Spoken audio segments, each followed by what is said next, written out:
Livro do Jogador, episódio 116, Respondendo Dúvidas, número 3. Regras do D&D 5e. Uma produção RPG Next. Seja bem-vinda, seja bem-vindo a mais um Regras do D&D 5e. Eu sou Rafael47 e nesse episódio irei apresentar a você o que o livro do jogador do RPG Dungeons & Dragons 5ª edição tem de resposta para as dúvidas que o pessoal me enviou por e-mail, enviou através de mensagens nos canais de comunicação do RPG Next sobre regras do D&D 5e. Então, vamos lá! Seja você também um guerreiro ou uma guerreira do bem. Para saber mais, acesse padrim.com.br/rpgnext ou picpay.me/rpgnext.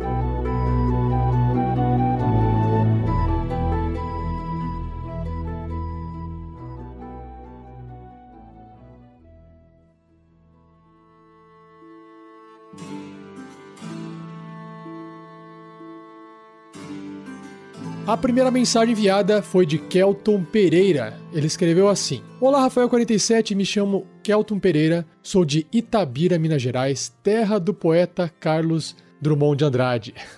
Tenho 25 anos e sou formado em Engenharia de Controle e Automação e atualmente trabalho como analista de planejamento. Já estou imaginando agora ele falar com sotaque de mineiro. Gostei muito do episódio, só queria ressaltar um ponto sobre a última pergunta. Falando sobre o guerreiro usando o surto de ação mais ataque extra mais ação bônus. Não sei imitar.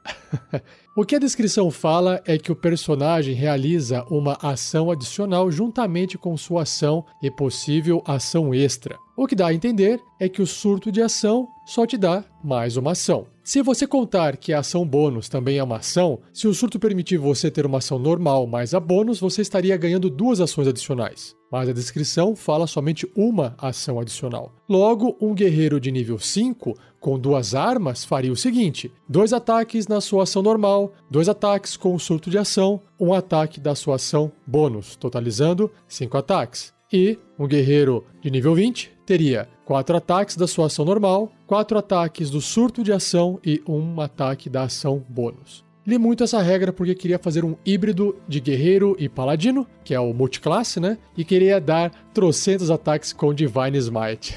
Tanto que fiz um híbrido com talento ambidestro e estilo de combate com 2 armas. Porque queria explodir todo mundo.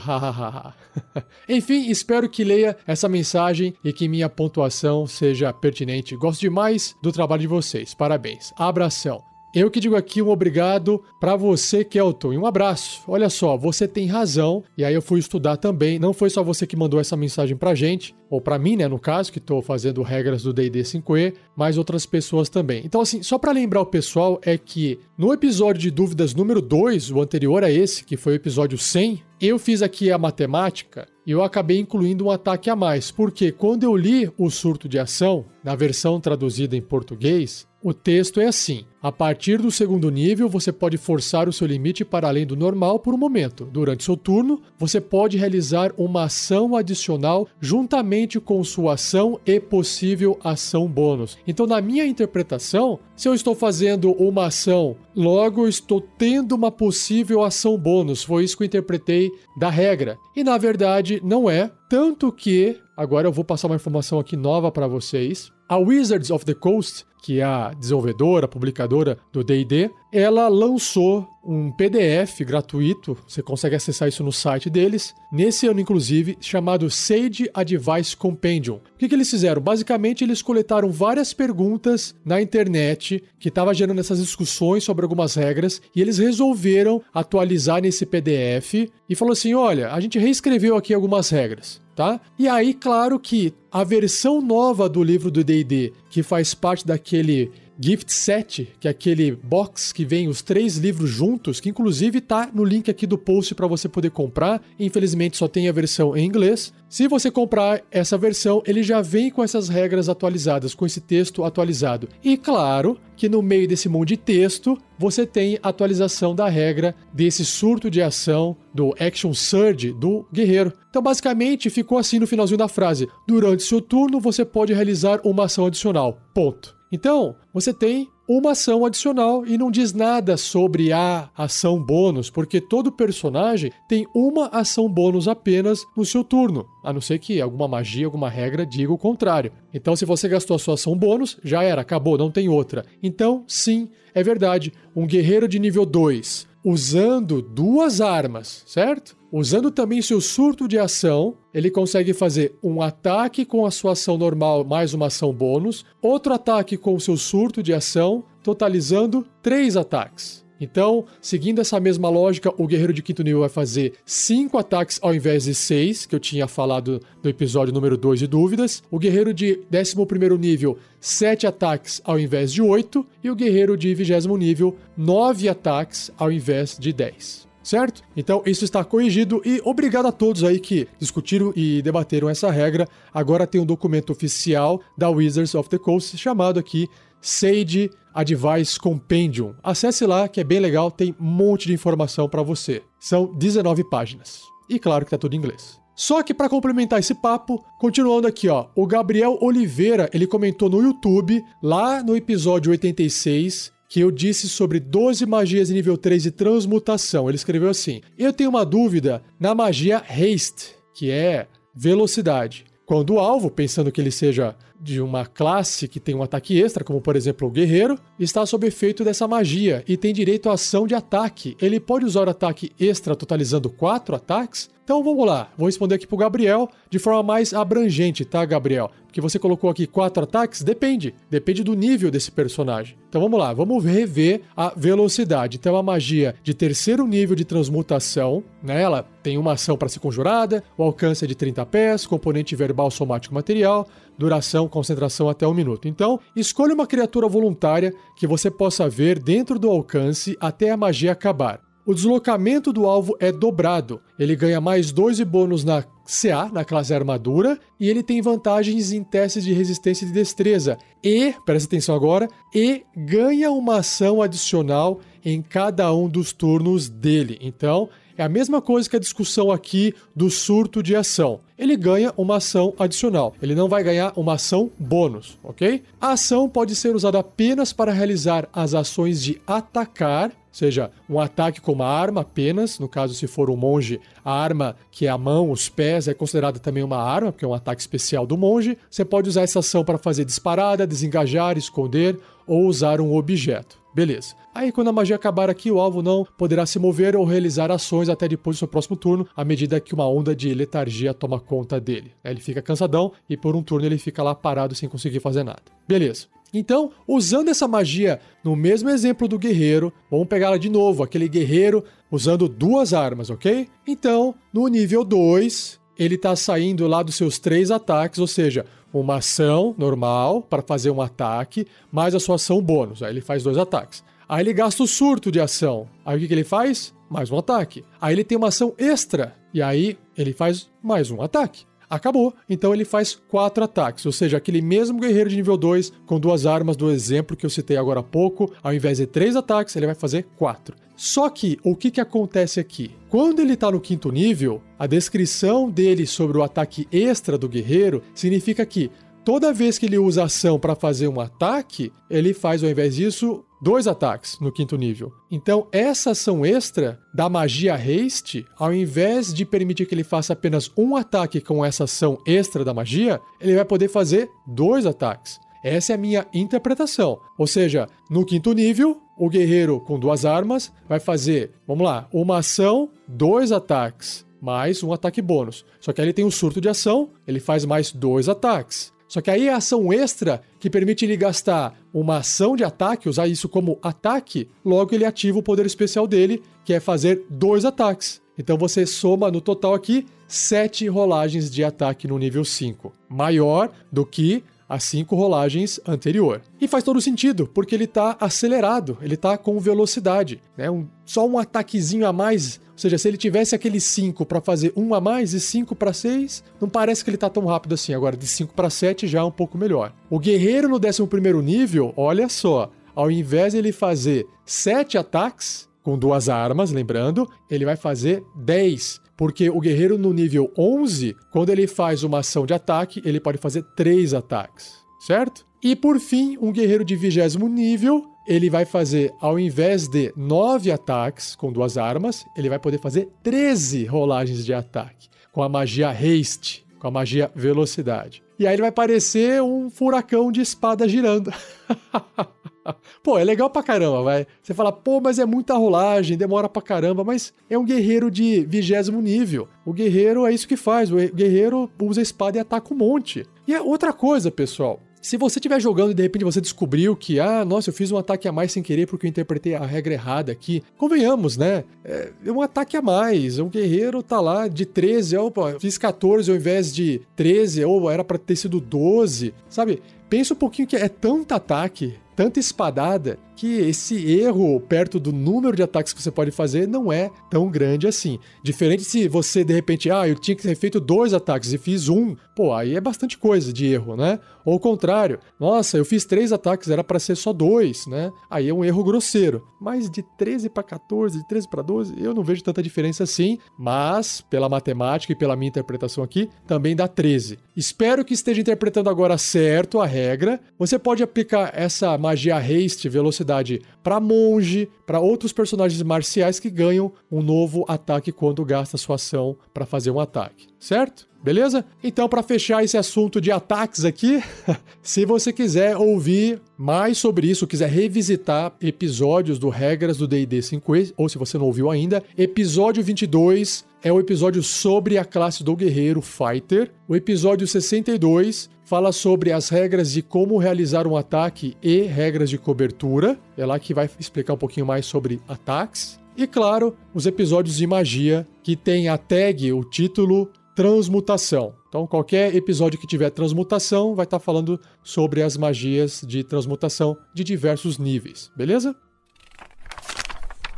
Próximo comentário vindo de Pedro Ignácio M. Shade. Acho que é assim que fala, Pedro. Idade 22 anos, universitário, /professor, olha só. Cidade de Palmas, Tocantins, Brasil. Ele tem uma dúvida, então vamos lá. Olá, eu queria tirar uma dúvida sobre regras do Player's Handbook, o livro do jogador do D&D 5ª edição. Não sei se o contato deveria ser feito por aqui, mas enfim, ficaria grato pela resposta. Sim! Tá certo, Pedro. Então vamos lá, a pergunta dele é: em relação à classe monge, a partir do 5º nível, eu recebo ataque extra. Mais uma mensagem de ataque extra. E a habilidade rajada de golpes, que é o Flurry of Blows, né, em inglês, é ativada quando eu realizo uma ação de ataque no meu turno. Então, seria possível realizar 6 ataques, considerando o uso da rajada de golpes para cada ataque normal? Então vamos lá, vamos revisitar essas regras, né? De novo, ó, rajada de golpes, o Flurry of Blows, uma habilidade especial do monge, que ele adquire no 2º nível, diz o seguinte: imediatamente após você realizar a ação de ataque no seu turno, você pode gastar 1 ponto de Ki para realizar 2 golpes desarmados com uma ação bônus. E o ataque extra, a partir do 5º nível, que o monge pode ter, você pode atacar 2 vezes ao invés de uma, sempre que você realizar a ação de ataque no seu turno. Então vamos lá. Lembrando, ataque extra se aplica à ação do personagem. E a ação bônus é outro tipo de ação, que se chama ação bônus. Todo personagem tem apenas uma ação bônus. Então, na rajada de golpes, quando você gasta 1 ponto de Ki, você pode realizar 2 golpes desarmados, ao invés de 1 golpe, que seria o normal, com a ação bônus, beleza? Então não tem como isso ser multiplicado. Então, vamos lá. Se você tá ali um monge nível 2, você com a sua ação faz um ataque, e aí você tem uma ação bônus que você pode fazer um outro ataque, porque você está usando o pé, a mão ou uma arma de monge, e aí se aplica a regra de você poder fazer um segundo ataque com a sua ação bônus, porque a arma lá é leve.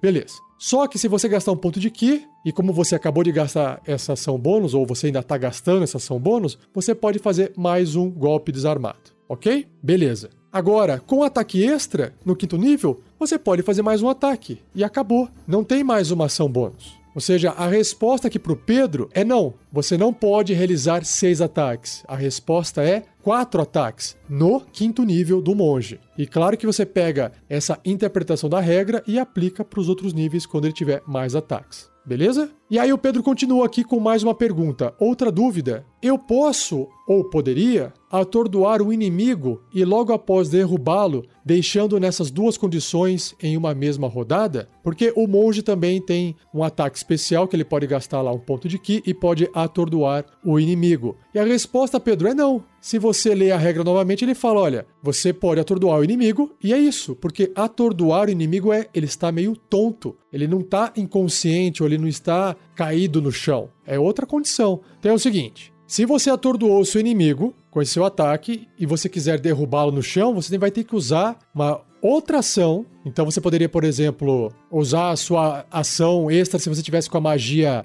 haste, a magia velocidade, e aí sim você poderia fazer essa ação extra que você ganhou da magia e fazer um ataque especial, né? Que é o encontrão em uma criatura. E esse encontrão você pode escolher ou derrubar a criatura ou empurrar. Essa seria a única forma de você conseguir fazer isso no seu turno, senão você teria que esperar passar. Só que aí, provavelmente, a hora que passa, a criatura não vai estar mais atordoada e aí você vai querer derrubar ela, né? Não faz muito sentido. Ou você pode combinar com outro amigo seu ali, jogador. Você fala, faz o seguinte, ó, na sua vez, derruba ele, que depois eu vou bater nele no chão e atordoar. Ou o contrário, ó, eu vou bater ele aqui primeiro, vou atordoar ele e depois você tenta derrubar. Agora, qual que você faz primeiro? Atordoa primeiro ou você derruba primeiro? Depende. Por exemplo, se você quiser atordoar primeiro, você vai ter que acertar o inimigo em pé, né? O inimigo que tá pronto ali pro combate. Só que se ele ficar atordoado, derrubar ele vai ser automático. Só que vai exigir uma ação. Por quê? Porque atordoada a criatura falha imediatamente, né? Automaticamente nos testes de resistência de força ou destreza. Então é aquela coisa. Fica muito mais fácil você fazer alguma coisa com a criatura atordoada. Agora, se você resolve derrubar ela primeiro,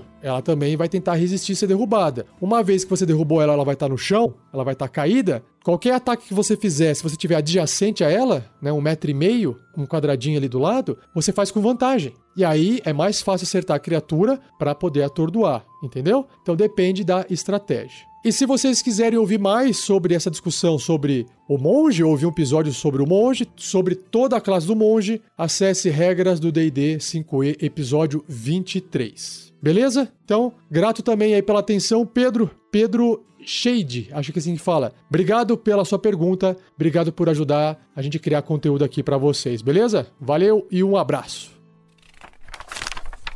Próxima mensagem é de Gabriel Modolo. Ele escreveu assim: bom dia, boa tarde, boa noite. Fala aí, Gabriel, beleza? Como vai, mestre? Tudo certo? Minha dúvida é a seguinte: como funciona usar duas magias no mesmo turno? Por exemplo, eu posso usar minha ação para conjurar bola de fogo e minha ação bônus para conjurar passo nebuloso? Caso não possa fazer isso, eu realmente acho meio injusto.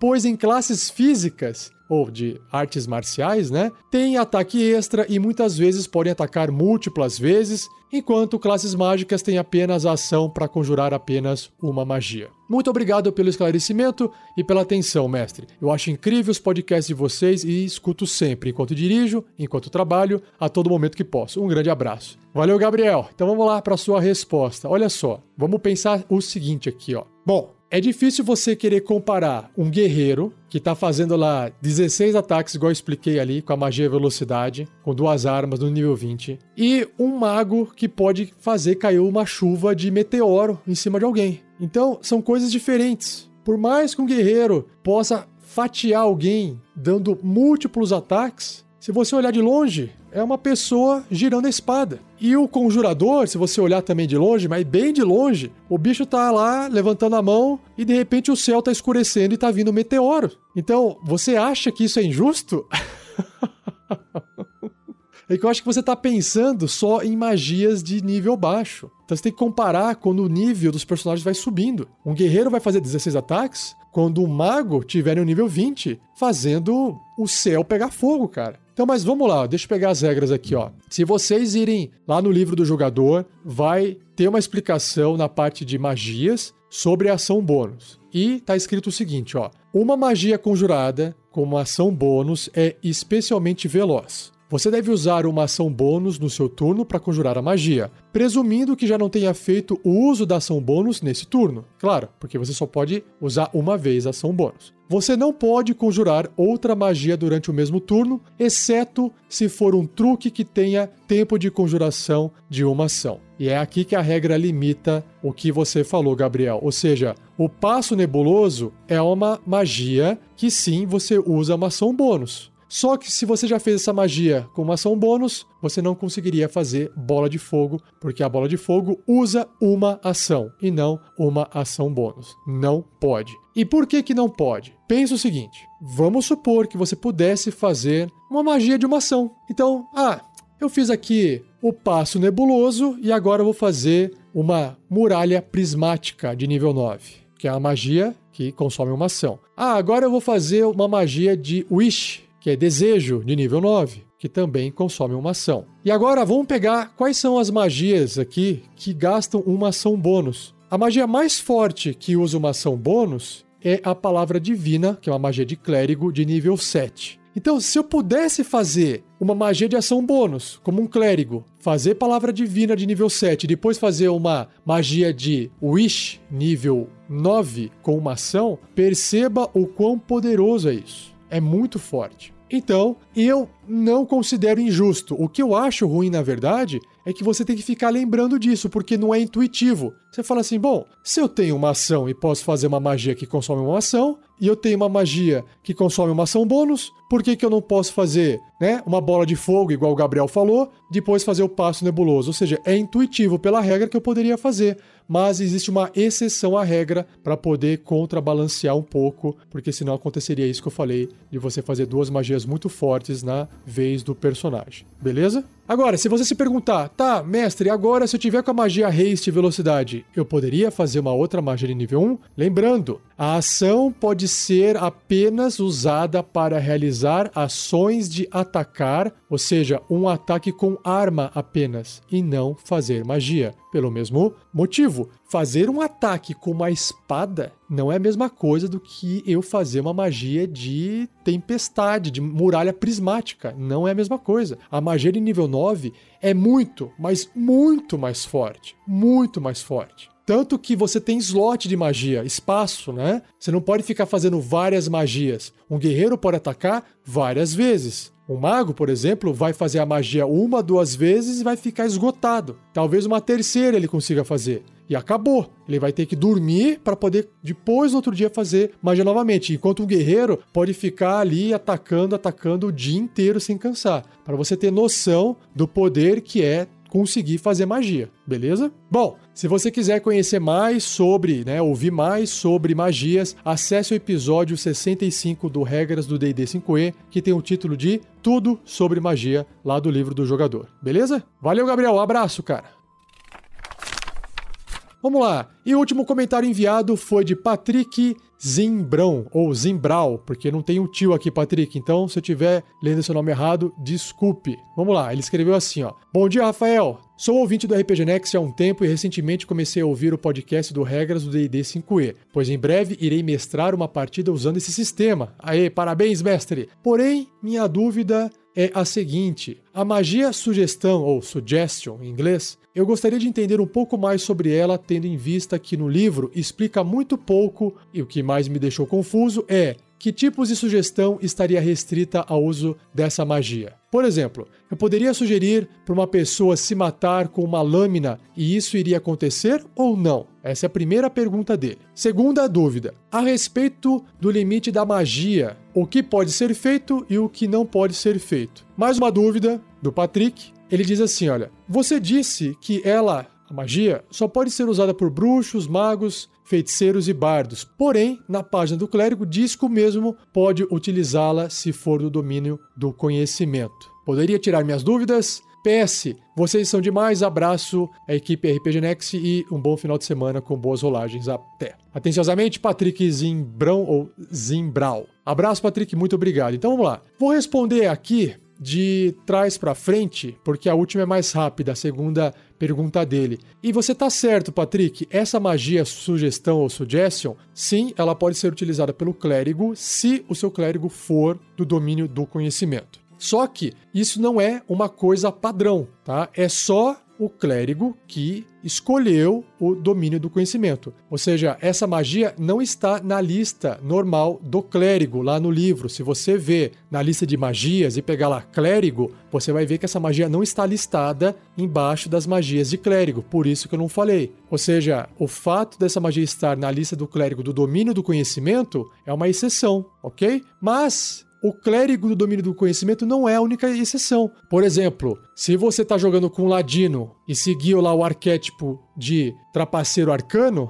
ele também pode fazer essa magia. Se você está jogando com o guerreiro e escolheu lá o arquétipo de Eldritch Knight, que é o cavaleiro arcano, se eu não me engano, em português, ele também pode fazer essa magia, tá? Então, eu acabei deixando de fora essas subclasses, vamos chamar assim, beleza? E agora, para responder a primeira pergunta que o Patrick fez sobre não ficou claro como é que eu posso usar magia e, sei lá, eu poderia sugerir para uma pessoa se matar com uma lâmina, isso iria acontecer ou não? Vamos ler a magia de novo aqui, o texto da magia, ó. Você sugere um curso de atividade limitado a 1 ou 2 sentenças. O que é uma sentença? Sei lá, uma frase, 2 frases. E, magicamente, influencia uma criatura que você possa ver dentro do alcance da magia, que é 30 pés, 9 metros, e que possa ouvir e compreender você. Criaturas que não podem ser enfeitiçadas são imunes a esse efeito. A sugestão deve ser formulada de modo que o curso da ação soe razoável. Tipo,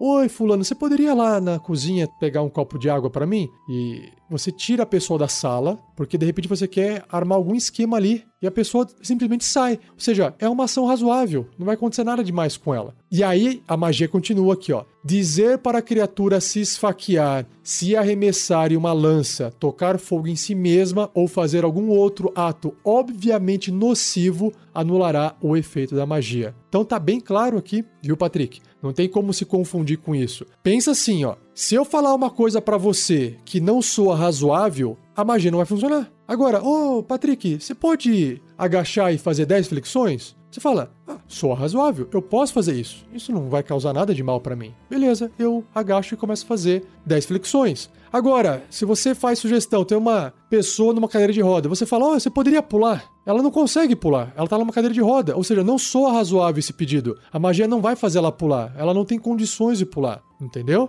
Então, essa é uma discussão que o mestre vai ter que decidir. Ele decide se aquilo lá vai ser razoável ou não, mas o jogador também tem que pedir algo que soe razoável, tá? Pode sim gerar uma situação ali, uma confusão, uma discussão, é normal porque é subjetivo e faz parte do jogo, beleza? Olha só para finalizar aqui a descrição da magia, ó. O alvo, então, depois que recebe a sugestão, ele realiza um teste, né? Tem que fazer um teste de resistência e sabedoria, vai tentar resistir à magia com a mente dele. Se falhar na resistência, ele seguirá o curso de ação que você descreveu com aquelas 2 ou 1 sentença, da melhor forma possível. O curso de ação sugerido pode continuar por toda a duração, que é até 8 horas a magia. Do tipo, cara, vira e sai correndo, vai embora, corre o máximo possível. Ele vai correr, só que ele vai cansar, e aí ele vai parar, e aí a hora que estiver cansado de parar, acabou o que ele deveria ter feito, e aí a magia também vai acabar, certo? Continuando, a magia termina quando o alvo completar o que lhe foi dito para que fizesse, ou, nesse caso, ele,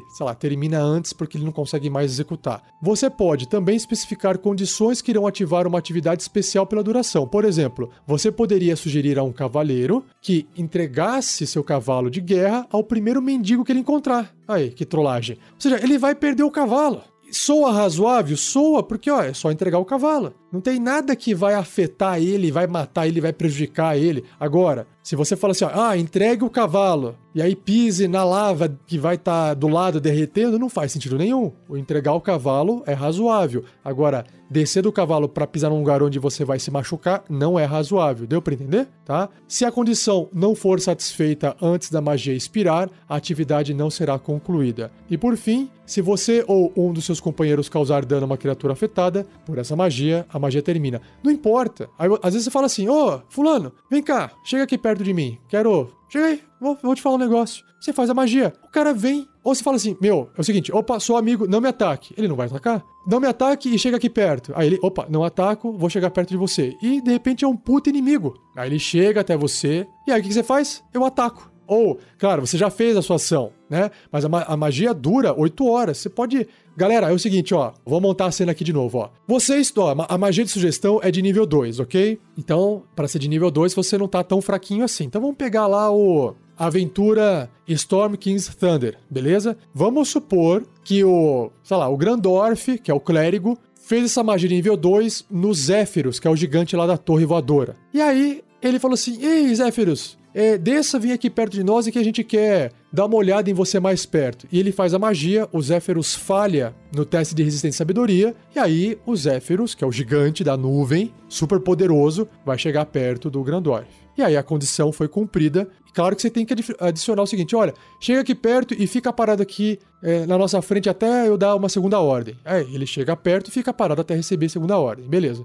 Enquanto isso, os outros aventureiros estão cercando o Zéfiros, o gigante. Aí o Grandorf pode estar falando assim, galera, isso, dá a volta. Não, mais pra cá, isso, mais pra cá. Olha, tá todo mundo flanqueando?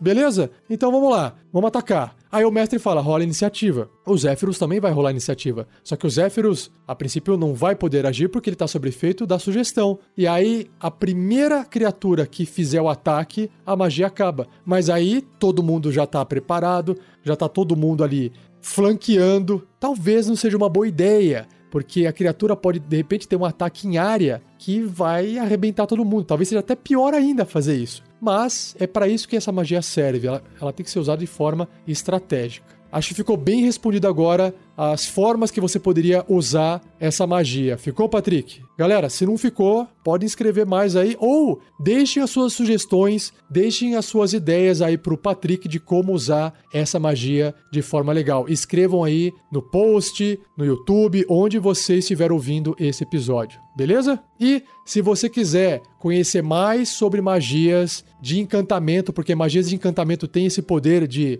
mexer com a mente das criaturas e de ter interpretações subjetivas, nem toda magia envolve cálculo, matemática, uma rolagem de dado, um dano. Então, acesse aí regras do D&D 5e e digita encantamento. Você vai encontrar vários episódios que já foram gravados de todas as magias do livro do jogador, com todas as magias de encantamento. Beleza?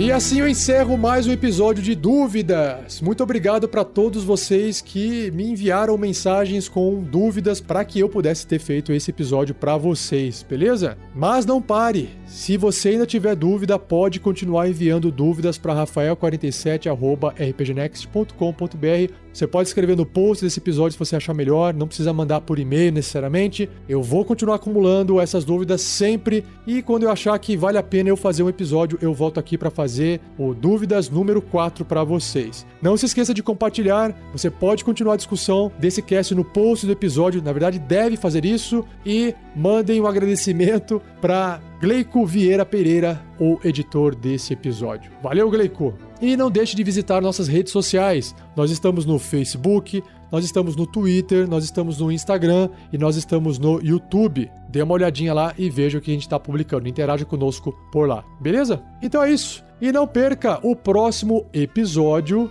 onde eu vou apresentar para vocês o apêndice A do livro do jogador. O apêndice A, ele apresenta as condições. Finalmente eu vou falar para vocês sobre as condições que toda criatura pode estar sofrendo ou pode ter na partida, beleza? Então é isso. Muito obrigado então a todos, um abraço e até o próximo episódio.